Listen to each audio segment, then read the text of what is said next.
En México, casi 14,000 adolescentes están privados de su libertad por haber participado en un hecho delictivo.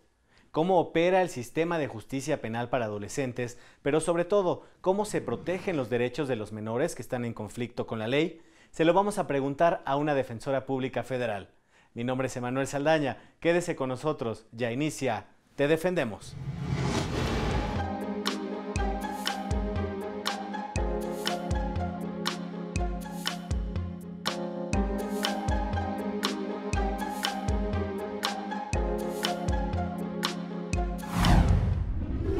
Hoy nos acompaña en el estudio la licenciada Gabriela Prado Garcés, defensora pública federal. Bienvenida.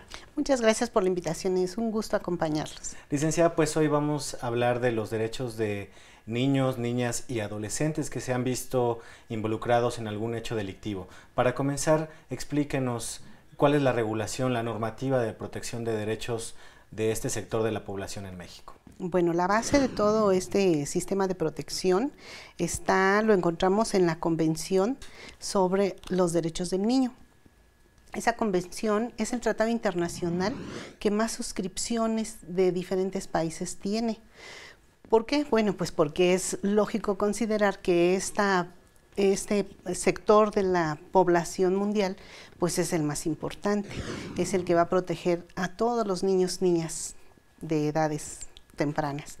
Y México lo suscribió, bueno, la Asamblea General de la ONU lo suscribió en 1989 y México un año después se suscribió como parte en él. Entonces esa es la base. Y después tenemos a la Constitución Política de los Estados Unidos Mexicanos, en donde el artículo 18 establece todo este sistema de protección para los niños que están en conflicto con la ley. Después tenemos que el Consejo de la Judicatura Federal, preocupado porque se protegiera efectivamente a todos estos menores de edad, implementó un protocolo de actuación para las autoridades que ejercen este sistema. Y de ahí surgieron también la Ley de Protección de los Derechos de las Niñas, Niños y Adolescentes. En general, este es el marco teórico que va a regular el tratamiento con las personas menores de edad. En particular, desde el año 2016, pues ya en México contamos con una ley integral para tratar a los menores que han estado en conflicto con la ley. ¿En qué consiste? Mire, precisamente la reforma del artículo 18 es la que viene a sentar las bases de todo el sistema especializado en justicia integral para adolescentes. Y por eso se implementó la ley. Esa ley tiene básicamente, pues uno de sus objetivos principales es de la protección de los derechos humanos de todos estos niños. Y pues aquí se va a diferenciar. Ok, antes se llamaban menores infractores, ahora se les llama adolescentes. Antes decían cometen delitos o infracciones o lo que sea, ahora va a haber procedimientos para investigar y para llevar a algún procedimiento y en determinado momento llegar a alguna sanción, pero por hechos que cometen los menores que las leyes consideran delitos. O sea, no vamos a hablar de delitos cometidos por menores, sino de hechos que, según las leyes, constituyen delitos. ¿Cuáles serían estos? ¿Hay una tipificación como se hace con el sistema de justicia penal en México? Sí, efectivamente. O sea, tenemos los derechos del fuero local, del fuero común, los delitos federales, y de acuerdo a esas tipificaciones de los delitos es que se va a investigar las conductas que los menores pueden producir o los hechos que pueden perpetrar, que van a estar considerados por las leyes para mayores como delitos. También esta ley hace una distinción por grupos de edad. Sí. ¿Por qué es importante que se haga? Es importantísimo. En primer lugar, vamos a diferenciar. Decimos niños, niñas y adolescentes, pero para la ley van a ser adolescentes en general, en un rango contemplado de 12 a menos de 18 años. Y por eso hace una distinción de 3 etapas. Nos señala, la primera etapa es de 12 a 14 años, la segunda de 14 a 16 y la tercera de 16 hasta antes de cumplir los 18. Todos esos 3 rangos se les va a considerar ahora, los vamos a nombrar como adolescentes. Okay. Ya no están haciendo la distinción de niños, niñas y adolescentes, sino para nosotros, para efectos de esta ley, de este nuevo sistema, son adolescentes. Y los menores de 12 años son niños o niñas, así los vamos a considerar. Y todo esto es para su mayor protección, porque bueno, vamos a considerar que desgraciadamente a veces se ven involucrados con esos hechos, a veces voluntaria o involuntariamente por sus circunstancias personales, y tendrán que ser sujetos a ciertos procedimientos, pero solamente a los menores de 12 se les considera niños y ellos son inimputables. Ellos serán sujetos de tratamientos o de alguna cuestión, pero no de procesos penales. Este sistema integral, pues de reciente implementación en nuestro país, ¿contempla la actuación de la policía? ¿Hay alguna manera en la que la policía tenga que actuar cuando tiene que detener a un menor que haya cometido algún hecho considerado como delito? Pues sí, indudablemente si le hacen el señalamiento a alguna persona que ha sido víctima de un hecho que la ley considera delito y hace el señalamiento directo, pues el policía va a tener que actuar. Sin embargo, las obligaciones que tiene esta policía son muy específicas. Inmediatamente deberá poner el menor a disposición de la autoridad competente. En este sistema estamos hablando de ministerios públicos especializados y en caso de no haber un ministerio público especializado, pues tendrá que ser uno que esté habilitado en el nuevo sistema y lo tendrá que poner a disposición inmediatamente y tienen la obligación de avisar también de inmediato a la persona responsable del adolescente o del menor. Tienen que avisar a los papás, a las personas responsables, a los tutores, y si no hay, porque el niño es un niño que anda solo en la calle, bueno, que no se tiene por el momento la información de quiénes son sus familiares, pues tendrá que darse aviso a las instituciones, a las instancias competentes para protección de los niños. Es momento de hacer una pausa, licenciada. Al regresar voy a dejar una pregunta sobre la mesa, ¿no? ¿Cómo se garantizan los derechos de los menores que se ven involucrados en un proceso judicial? En cámara. Vamos al corte, regresamos.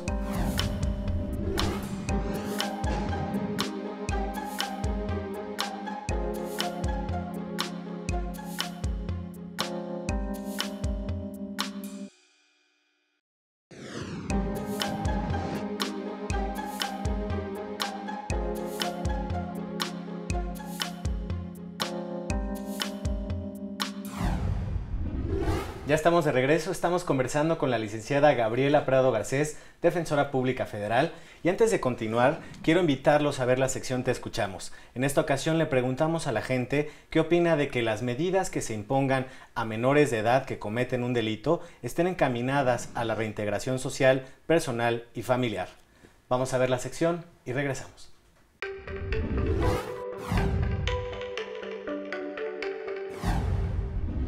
Yo pienso que sí es desde pequeñitos, porque ya ahorita está desatada la niñez como si fuera un adulto y ya el adulto ya no lo respeta, no hay nada de educación, principalmente en los padres porque porque son abandonados por un papá o por una mamá. Eso es lo que creo que les hace mucha falta. Es un tema bastante delicado, pero me parece que históricamente se ha demostrado que no ha sido la vía correcta, ¿no? La prisión al final ha significado la perfección, muchas veces de estas figuras entrecomillados de delincuentes, ¿no? Se han perfeccionado las estrategias, las técnicas, los conectes, las redes. Me parece que históricamente se ha demostrado que no ha sido un modelo viable.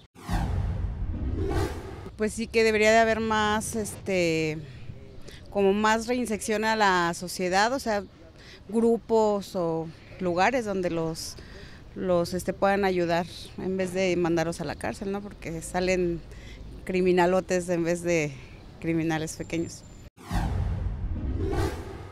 Bueno, realmente no he estudiado bien el tema, pero me imagino que depende del delito, ¿no? Si es un delito donde o el joven tiene una personalidad donde se pueda rehabilitar, pues un programa de rehabilitación básicamente, pero es que un niño también puede tener un problema psicológico más allá, ¿no?, de una mente criminal, entonces ahí, no sé, realmente tendría que estudiar la respuesta mejor.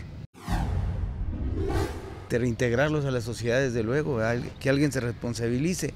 Un niño que ya sufre y agregarle otro sufrimiento no resuelve nada, ¿verdad? Sería volverlo a criminalizar, volverlo a hacerlo ver que de protegerlo, integrarlo desde luego, y la sociedad está hecha para eso pagamos impuestos, para que se les dé más al que menos tiene. No los educamos bien, ¿no? Ahora, que se priven de la libertad, pues no, porque pues eso de nada les sirve.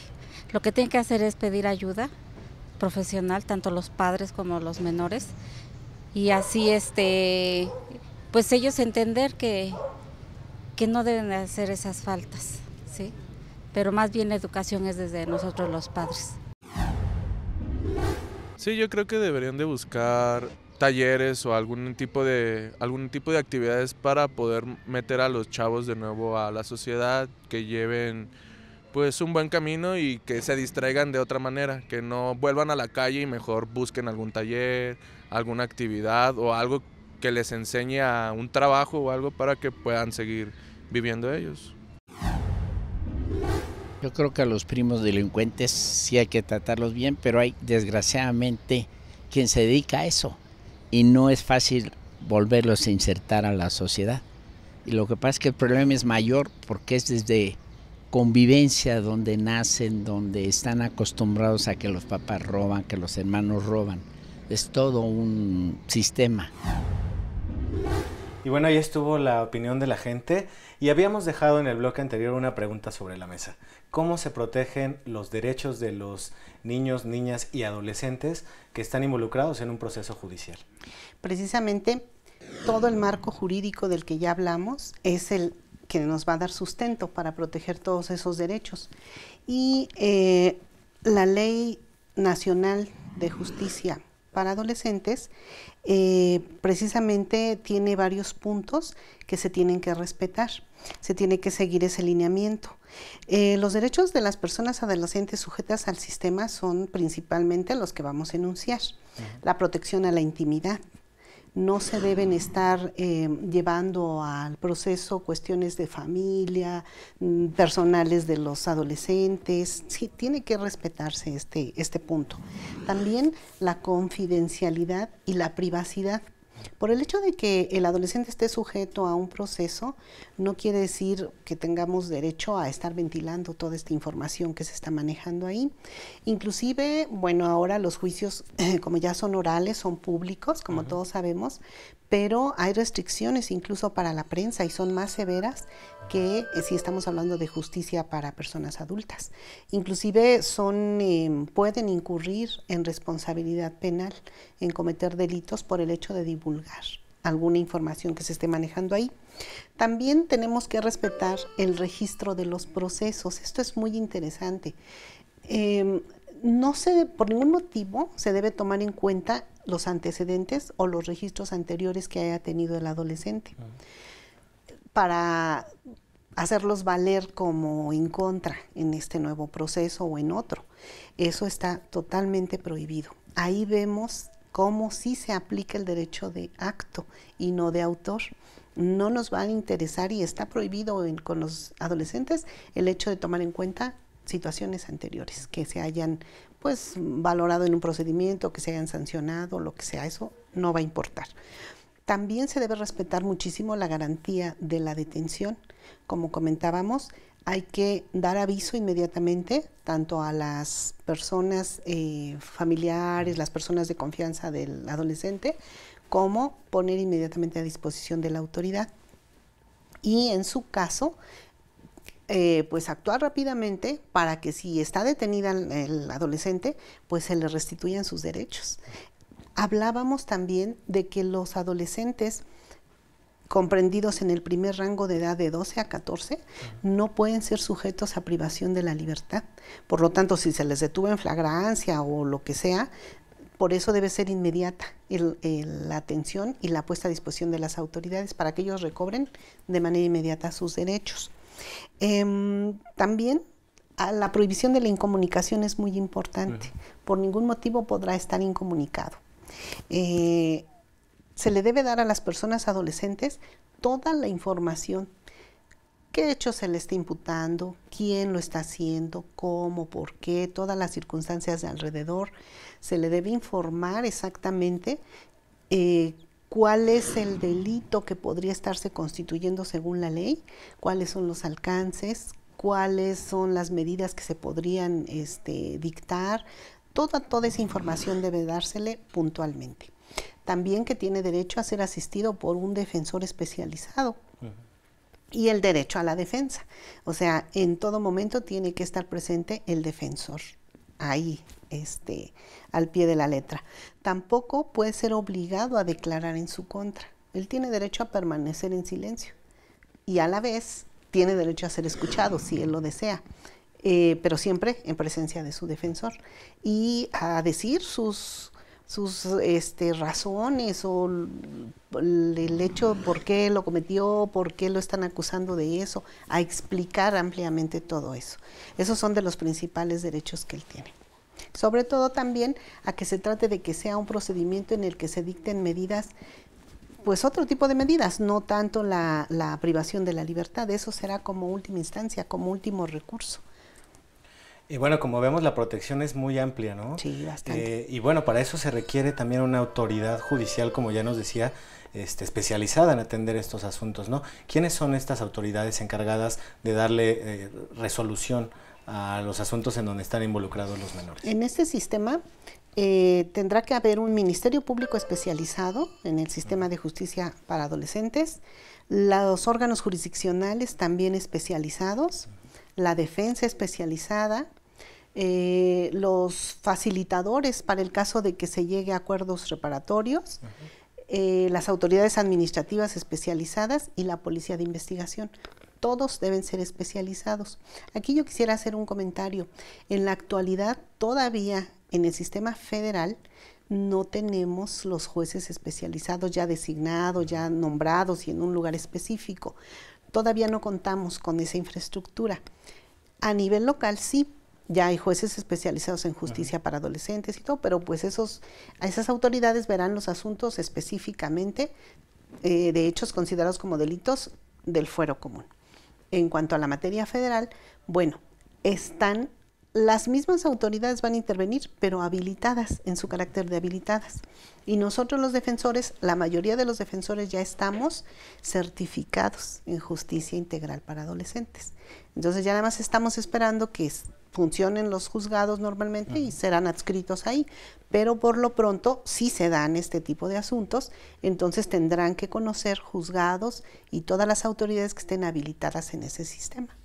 Licenciada, es momento de hacer una segunda pausa. Al regresar ya tenemos algunas llamadas del auditorio para que les dé respuesta. Perfecto. Vamos al corte, regresamos.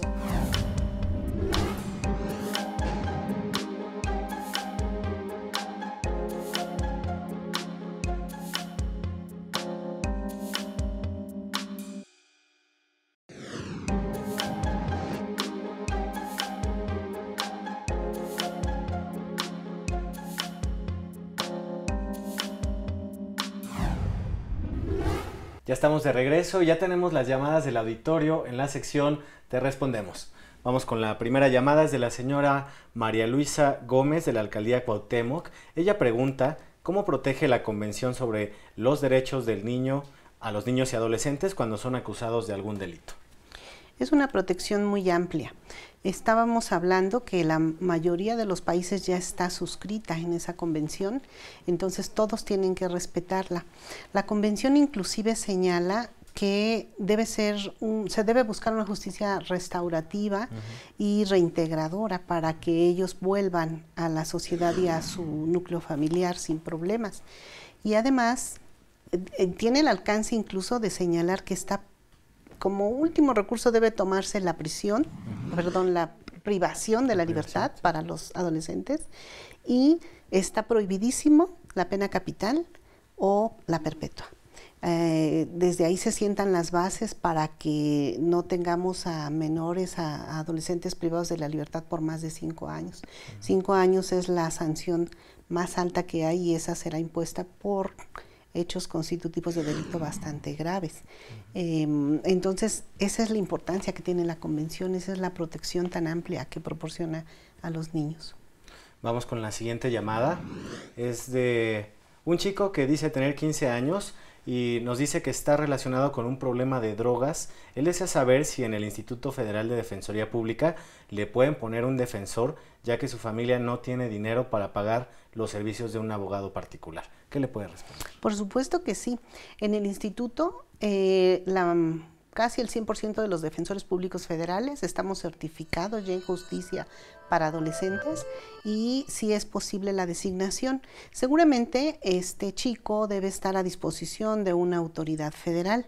Ese sería el único requisito, porque hablamos también de que cuando los hechos tipificados como delito en los que se está investigando o siguiendo un procedimiento a un adolescente son del fuero local, la Defensoría también local de la Ciudad de México y de los diferentes estados está totalmente capacitada, ya tiene sus defensores también especializados. Pero en este caso de este chico no hay ningún problema, se le puede brindar la defensa gratuita desde el primer momento. Perfecto, pues ahí está la respuesta para este joven. Vamos con la siguiente llamada, es del señor Lucio Morán Sánchez. Él llamó para que le explique qué pasa cuando un niño de 8 años se le acusa de haber cometido un delito. Bueno, ya estábamos hablando de que un menor de 12 años simplemente no es sujeto de ningún tipo de estos procedimientos.